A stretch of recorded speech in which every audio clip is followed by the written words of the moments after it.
Hello. हा, बोल ना आई. काय म्हणते, चांगली आहे ना तू? हा. जेवली का? हा. आमचे बी झाले जेवण घेऊन. आम्ही आता सगळे अडीच बसलोय. हा, आहे ना. आमचे आई आणि ते बी आहे. सगळेच आहे. हा. काय म्हणती, पप्पा बी चांगले आहे ना? हा. चालेल, बरं मग ठेवू. हा. आईचा फोन होता.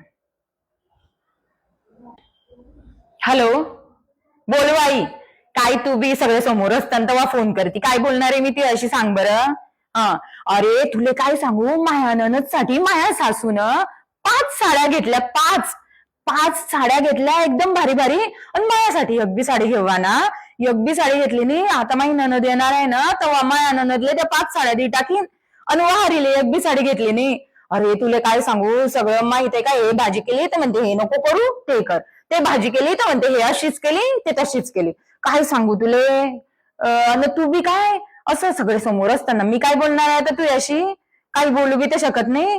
तुले मालूम आहे का आता तर काय झालं, मालूम आहे का तुले. हे बाय, माया ननदचा फोन येतो. अन माही सासू एक एक दीड दीड तास बोलत राहते.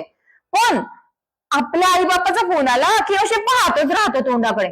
मग काही बोलू बी शकत नाही ना. म्हणून. आणि काय तेच तेच सांगू तुले, रोज रोज असंच चालू राहतं सगळं. मग. हा. आणि काय म्हणती तू, बाकीचं चांगलं आहे का. आणि वहिनी गिहिनी चांगली आहे का. काय म्हणती. वहिनी चालली गेली माहेरी, का बरं चालली गेली. ओ माय, व जाऊ दे तिकडे. तिचं बेसच नाटक चालू राहतं नुसतं. हा. तू ना माझ्यासाठी साड्या गिड्या घेतलंय का. माझ्यासाठी मी साड्या घेते हो काय, माही सासू तिथलं काही माही घेते तिच्या लेकसाठी. तू माझ्यासाठी काहीच घेत नाही. आणि लोणचं गिंच घाले ठेवजो, पापड बिपड बी करे ठेवजो माये, मी घ्यायला जाईन. चाल मग ठेवते.